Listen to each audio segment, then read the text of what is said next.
एक ऐसा अंतर्राष्ट्रीय ख्याति प्राप्त मानव जो गुरु प्रेरणा से पिछले 20 वर्षों से वानप्रस्थ जीवन जीते हुए 24 घंटे मानवता की सेवा में संलग्न है।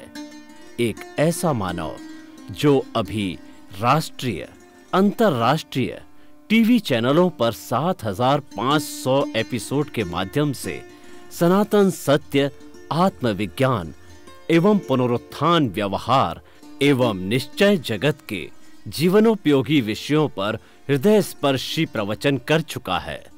उस मानव का नाम है महात्मा उपासक प्रोफेसर डॉक्टर सोहन राज तातेड़।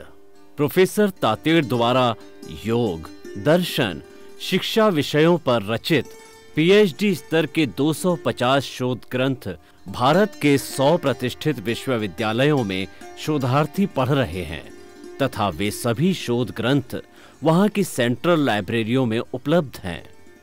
महात्मा सोहन राज ने अभी तक हजारों स्कूलों, कॉलेजों, विश्वविद्यालयों एवं संस्थाओं में सेमिनार, वर्कशॉप, कैंप लगाकर लाखों विद्यार्थियों को योग, दर्शन, शिक्षा का प्रशिक्षण देकर उन्हें सुसंस्कारित किया। डॉक्टर तातेड़ ने भारतीय संस्कृति उत्थान के 4000 से अधिक समसामयिक विषयों पर आर्टिकल लिखकर ऑनलाइन जर्नल, पत्रिकाओं, वेबसाइट्स पर प्रकाशित किया, जिसका उपयोग लाखों पाठक कर रहे हैं। उपासक तातेड़ के 5000 से अधिक आज का सुविचार, आज का शुभ संदेश, आज का मंगल भावना योग आदि चिंतन websites, Twitter, blogger, Facebook, YouTube माध्यमों से लाखों लोग अपना जीवन निर्माण कर रहे हैं। मानवता के मसीहा ऐसे महामानव महात्मा सोहन राज तातेड़ के प्रोफाइल को अभी तक विश्व के 20 लाख दर्शक यूट्यूब पर, 12 लाख गूगल पर एवं लाखों दर्शक फेसबुक, ब्लॉगर, ट्विटर और इंस्टाग्राम पर देख चुके हैं।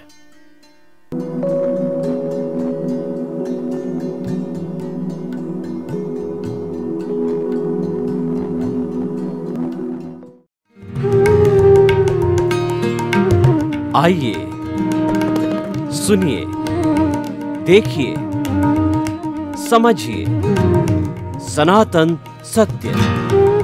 जैसी दृष्टि वैसी सृष्टि, दृष्टि विज्ञान, कुदरत, कुदरती रचना एवं कुदरत के कानून से शाश्वत सुख की प्राप्ति।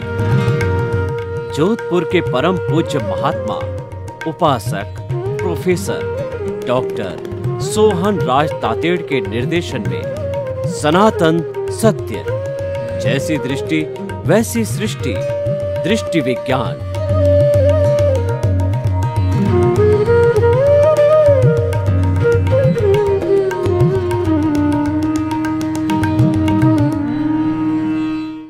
आत्मविज्ञान, साइंस ऑफ द सोल में आपका हार्दिक स्वागत है, अभिनंदन है, सत्कार है।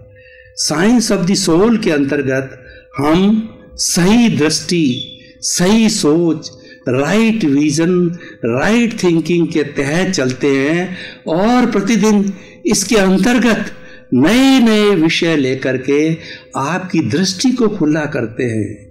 हम न तो तंत्र करते हैं, न मंत्र करते हैं, न कोई क्रिया करते हैं, कोई कांड करते हैं। आपकी दृष्टि को बदलने की बात करते हैं, पॉजिटिव थिंकिंग की बात करते हैं। यही हमारे साइंस ऑफ द सोल का उद्देश्य है। हम सनातन सत्य की बात करते हैं, कुदरत के कानून की बात करते हैं जो सब पे समान रूप से लागू है। कुदरत के कानून का किसी को कोई पक्षपात नहीं। 84 लाख जीवायोनि, 7 अरब की जनसंख्या पर कुदरत का कानून एक सा लागू होता है। उस कुदरत के कानून को आपके सामने प्रस्तुत कर रहे हैं। तो आज का हमारा विषय है कर्म बंधन का कारण राग और द्वेष। भाइयों और बहनों, इस दुनिया के अंदर, इस ब्रह्मांड के अंदर कोई अशुद्धि नहीं। 84 लाख जीवायोनि शुद्ध है और हमारी सृष्टि शुद्ध है, हमारी नेचर शुद्ध है, हमारी प्रकृति शुद्ध है, सारा कुदरत शुद्ध है। सभी व्यक्ति जो है निर्दोष हैं। तो फिर दोष कहाँ है? अगर सभी निर्दोष हैं, सभी पवित्र है, तो ये बुरी चीजें क्यों पैदा होती है? वही आज हम बताने आए हैं कि ये कर्म क्यों बनते हैं। ये कर्म एक अशुद्धि है, ये कर्म एक रज है जो कि हमारे साथ जुड़ गई और हमको भवांतर के अंदर जो है हमको भटकाती है। तो उसके कारणों का पता लगाना चाहते हैं, तभी हमारा निवारण होगा। इसका केवल और केवल एक ही कारण है, वह है राग और द्वेष। इसको अगर हम एक शब्द में कहें, ये कषाय है, ये मोह का संसार है, ये मोह का वट वृक्ष है। मोह जड़ में है और वट वृक्ष के अंदर सारी बुराइयां हैं, टहनियां हैं, पत्ते हैं। कौन से?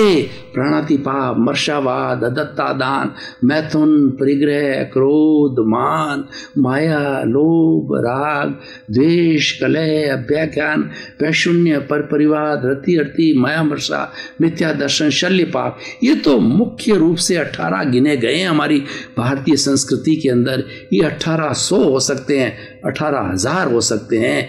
जैसे कि एक वट वृक्ष के अंदर टहनी पे जितनी डाल और पात होते हैं, उसी तरीके से बुराइयां होती है, क्योंकि इसकी जड़ में मोह है। और वही राग द्वेष है। राग द्वेष 2 शब्द है, कषाय 1 शब्द है, मोह 1 शब्द है। इसको 4 शब्दों में व्यक्त करें तो क्रोध, मान, माया, लोभ, ये चंडाल चौकड़ी है। ये राग द्वेष का जगत है। ये चंडाल चौकड़ी के अंदर आपस में इसका जन्म जन्मांतर से ऐसा एग्रीमेंट है कि एक घुस जाओ, हम 3 दिखेंगे नहीं, ऑटोमेटिकली 3 तुम्हारे पीछे पीछे, वो कहते हैं यूनिबिल्ट हैं। आजकल हमारे फ्रिज आते हैं, टीवी आते हैं, इलेक्ट्रिक अप्लायंसेज आते हैं, उसके अंदर जो वोल्टेज का अप डाउन करने के लिए यूनिबिल्ट सिस्टम आता है।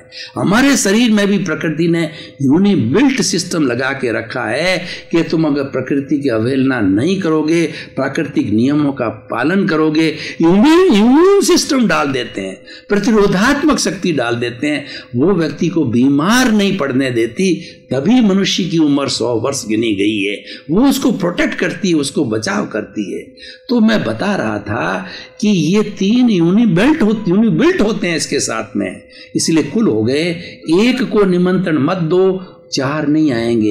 एक निमंत्रण दोगे तो 3 अदृश्य रूप से, सूक्ष्म रूप से चारों आपके सामने हाजिर होंगे। मैं आपको बताना चाहता हूं कैसे हाजिर होते हैं।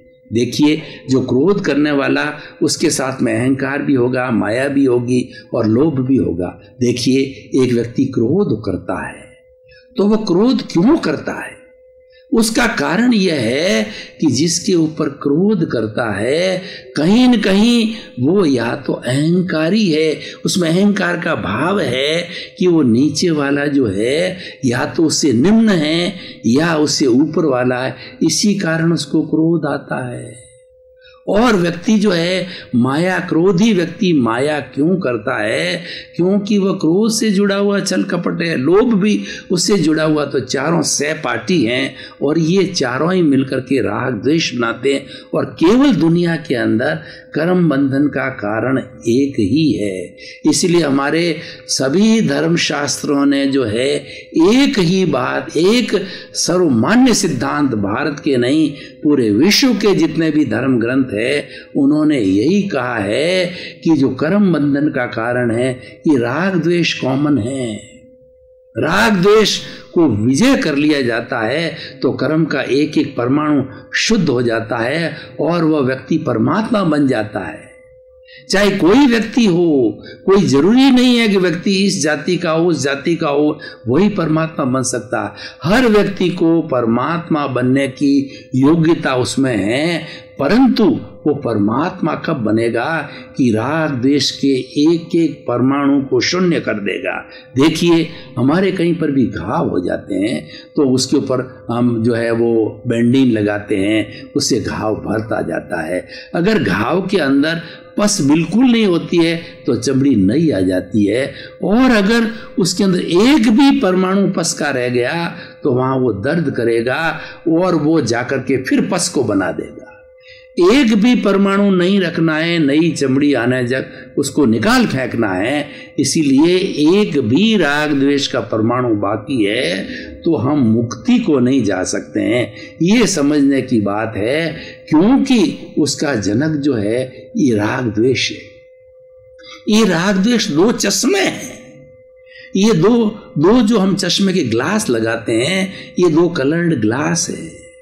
वो कलर्ड ग्लास क्या कहते हैं? पीले हैं, पीला दिखाई देता है, काले है तो काला दिखाई देता है, हरे है तो सामने वाला हरा दिखाई देता है। सावन के गधे को हमेशा हरा हरा दिखाई देता है। क्यों दिखाई देता है?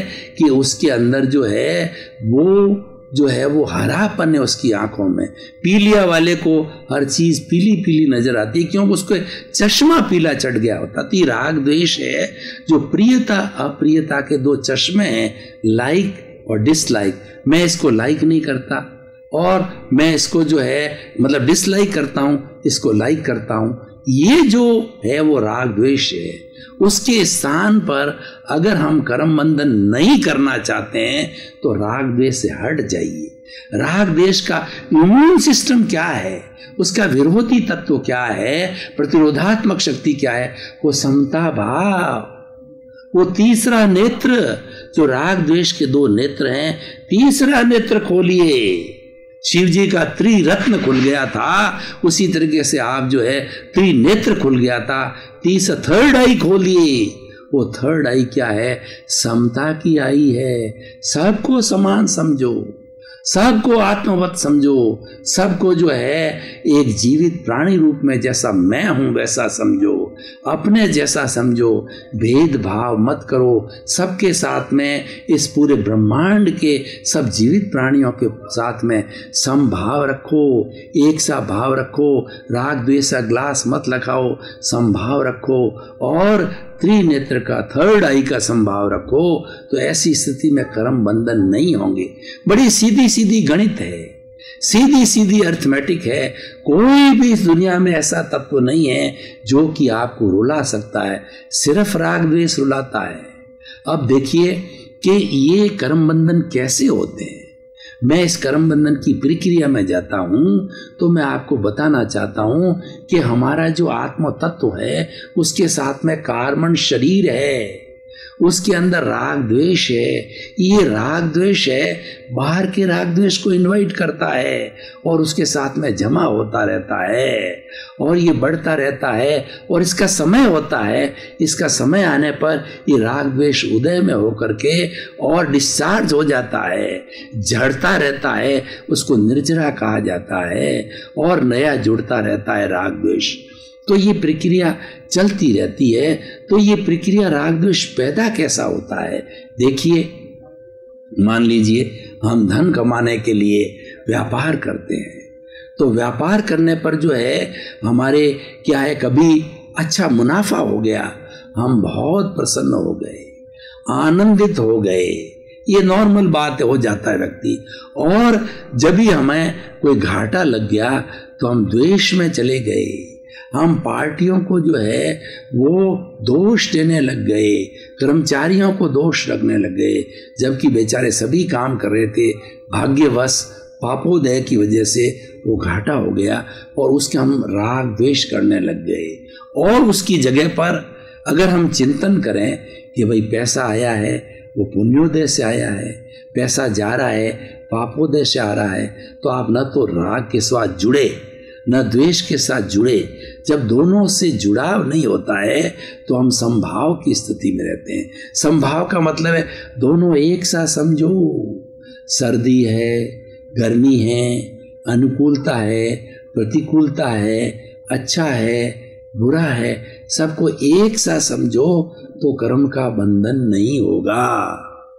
और कर्म का बंधन नहीं होकर के हमारे भाव सुंदर रहेंगे, ज्ञाता दृष्टा भाव में रहेंगे, हम अकर्ता पद में रहेंगे, तो भीतर हमारा जो कार्बन शरीर है वो विलीन होता रहेगा और हमारे कर्म खपते रहेंगे, नए कर्मों का बंधन नहीं होगा।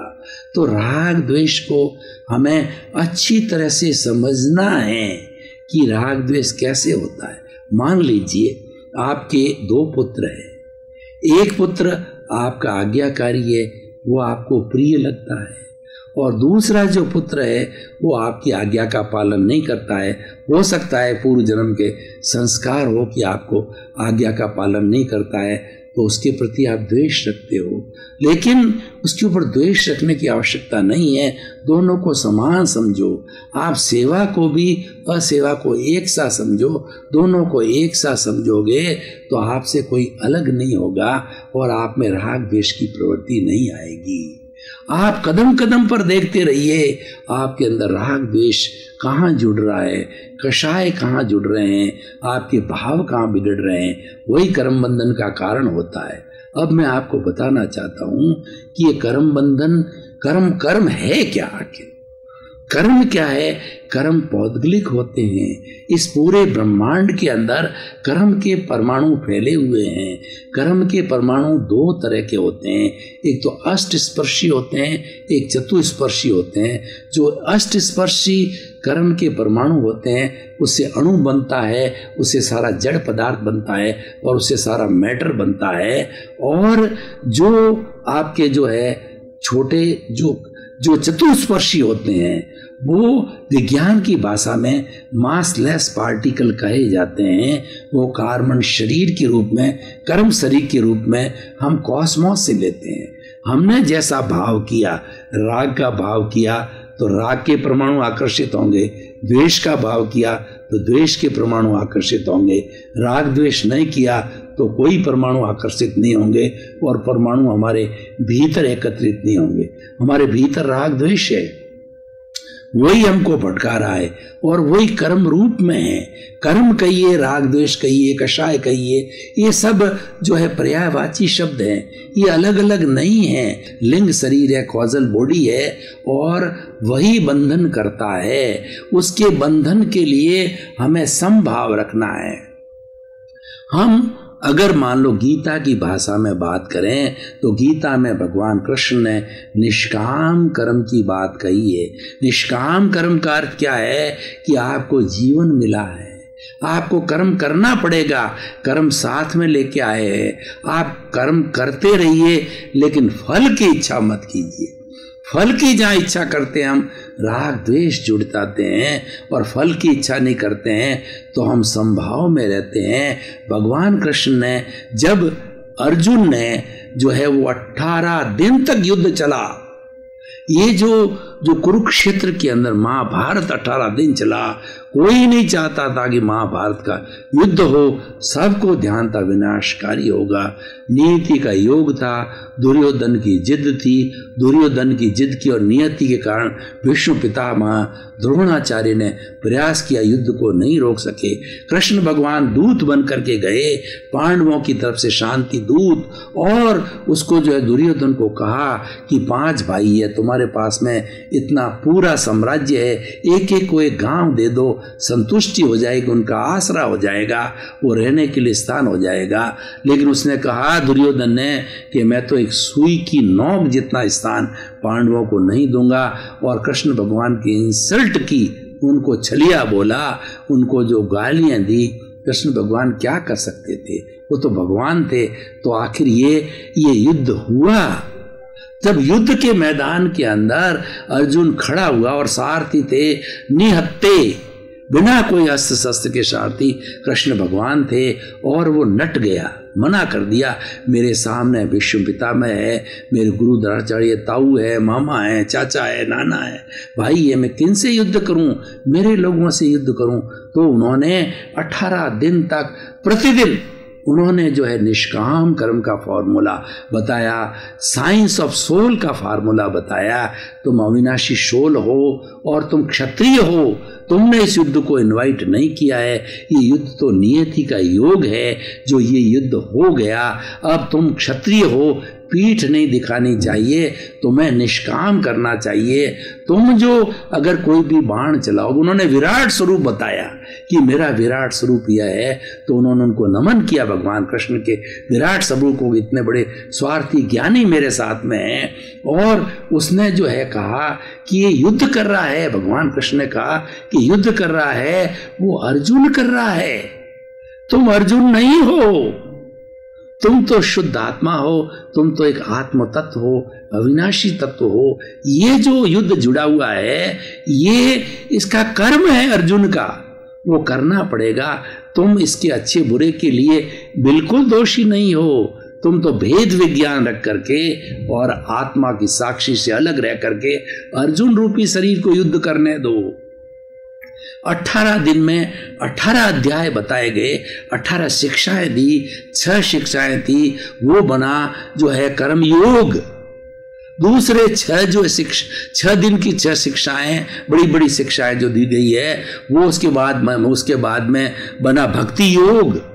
और तीसरा 6 शिक्षाएं ज्ञान योग। 18 दिन के जो कर्म, भक्ति और ज्ञान योग, उसका निष्कर्ष ध्यान योग के रूप में आता है। कृष्ण भगवान ने अपना भगवान का रोल अदा किया और वो अर्जुन इतना बड़ा युद्ध करके जीत करके फिर भी वो मोक्ष गया, क्योंकि राग द्वेष रहित होकर के उसने युद्ध किया, निष्काम रूप से बिना फल की इच्छा किए हुए। तो हमें भी इस जीवन के अंदर विधेय बनना चाहिए। राजा जनक विधेय थे। राजा जनक जो है, विधेय का अर्थ हुआ राग द्वेष से मुक्त थे। वो जो भी कार्यकलाप करते, वो कहते कार्य शरीर कर रहा है, ये जनक कर रहा है, मैं जनक नहीं हूं, मैं तो आत्मा हूं, मैं अकर्ता हूं, मैं करने वाला नहीं हूं। करने वाली व्यवस्थित शक्ति करवा रही है, ये जो है सृष्टि करवा रही है, ये कुदरत करवा रही है। कुदरत के कानून के तहत संयोग इकट्ठे हो रहे हैं, काम हो रहा है, मैं तो इससे भिन्न हूं। विधेय रहे, राग द्वेष रहित तो होने पर जो हम जो है, अगर मान लो जो है इसकी द्वैत अद्वैत की बात करें, तो द्वैत अद्वैत के अंदर वो भिन्न रहे और वो जीवन मुक्त रहे। और उनका जब जीव शांत हुआ तो जीव मुक्त होकर के राजा जनक मोक्षगामी हुए।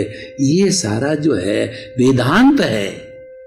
तो इसीलिए हम ये बात कह रहे थे, राग द्वेष कर्म बंधन का कारण ये है, और ये नहीं है तो ये बनता नहीं। मैं आपको एक उदाहरण देना चाहता हूं। एक चिकनी मिट्टी का गोला है, उस गोले को आप दीवार पे फेंकिए, चिकनी मिट्टी तालाब की है जो जिससे कि घड़ा बनाया जाता है, तुरंत दीवार के चिपक जाएगी।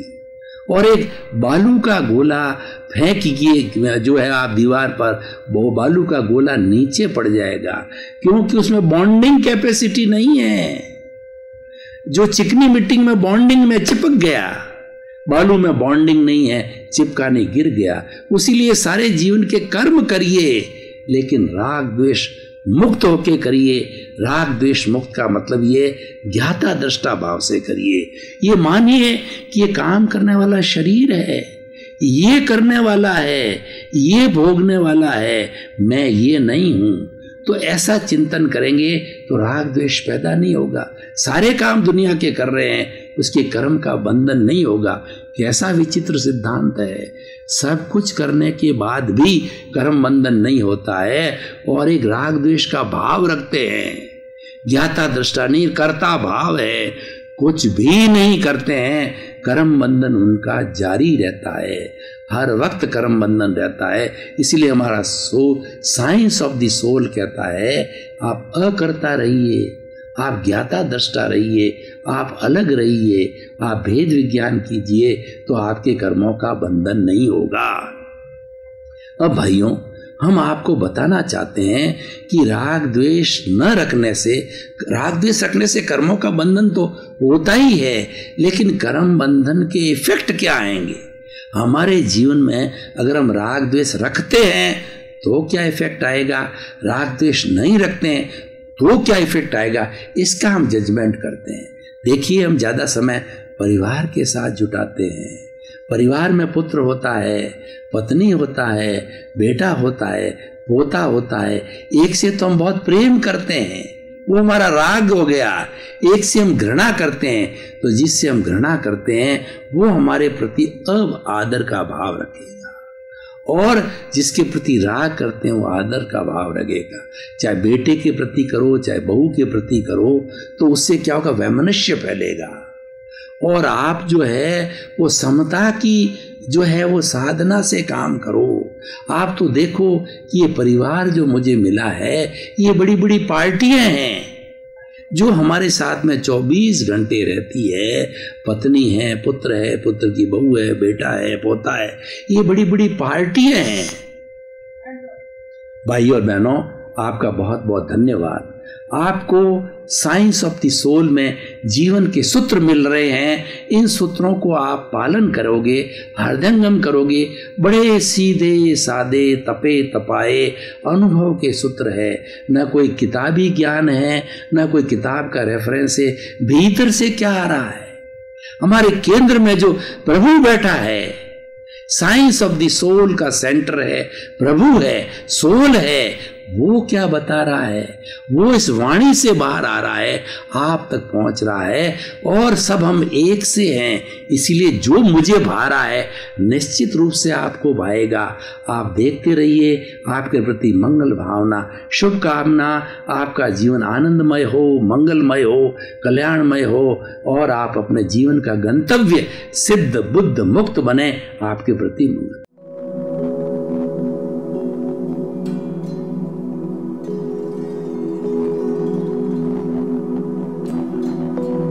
एक ऐसा अंतर्राष्ट्रीय ख्याति प्राप्त मानव जो गुरु प्रेरणा से पिछले 20 वर्षों से वानप्रस्थ जीवन जीते हुए 24 घंटे मानवता की सेवा में संलग्न है। एक ऐसा मानव जो अभी राष्ट्रीय, अंतर्राष्ट्रीय टीवी चैनलों पर 7,500 एपिसोड के माध्यम से सनातन सत्य, आत्मविज्ञान एवं पुनरुत्थान व्यवहार एवं निश्चय जगत के जीवनोपयोगी विषयों पर हृदय स्पर्शी प्रवचन कर चुका है। उस मानव का नाम है महात्मा उपासक प्रोफेसर डॉक्टर सोहन राज तातेड़।